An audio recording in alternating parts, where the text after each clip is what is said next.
मैले शारदाजी भेटेँ, शारदाजीमा चाहिँ मैले सीता माताको स्वरूप भेटेँ। जस्तो मैले अनुजीलाई भेटेँ, अनुजी भनेको द्रौपदी के जस्तो महाभारतमा द्रौपदी यस्तो धेरै विद्रोही थिइन्, त्यो विद्रोही स्वभाव चाहिँ मैले उहाँमा भेटेँ। र यो नाटकले चाहिँ के गर्यो त भन्दाखेरि हिंसा सहनु हुँदैन, हिंसाका विरुद्धमा चाहिँ बोल्नुपर्छ भनेर एउटा जनचेतना जगाएको छ।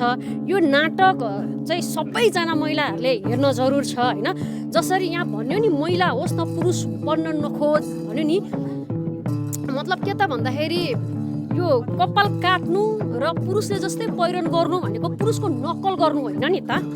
हरेक मान्छेको आफ्नो चाहिँ स्वतन्त्रता हुन्छ होइन।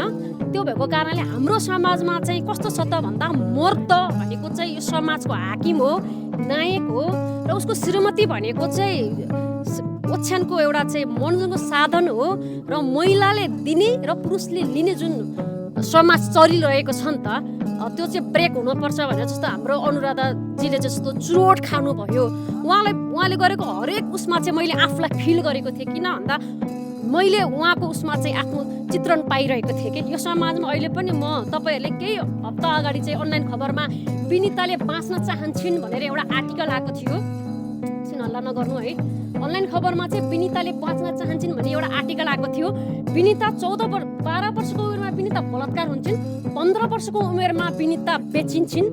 अनि केही समय तपाईँको अनलाइन खबरमा आर्टिकल आइसकेपछि माइती नेपालको सहयोगमा चाहिँ मैले विनितालाई इन्डियाबाट चाहिँ उद्धार गरेर चाहिँ अहिले मैले उसलाई नेपालमा लिएर आएको छु। यस्ता धेरै घटनाहरू छन्, पीडितहरूले न्याय नपाएका घटनाहरू छन्।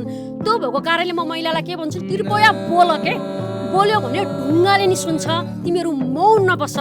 शारदाको चाहिँ महिलाले क्रान्ति गर्नुपर्छ, त अनुको चाहिँ महिलाहरूले हिम्मत गर्नुपर्छ। अनि पितृसत्ताको यो अड्डा, यो पितृसत्ताको राज, यो महिलालाई माल सम्झिने यिनका सोच चाहिँ हामीले चाहिँ विस्फोट गर्नुपर्छ। यो पुरुषको दममा चाहिँ महिलाहरूले भस्म पारिदिनुपर्छ, महिलाहरू क्रान्तिकारी हुनुपर्छ। यो नाटकले चाहिँ अझ मलाई एकदमै धेरै इनर्जी दिएको छ के होइन। यो नाटक चाहिँ घर घरै पुग्नुपर्छ र विशेष धन्यवाद चाहिँ म अनुजीलाई दिन्छु।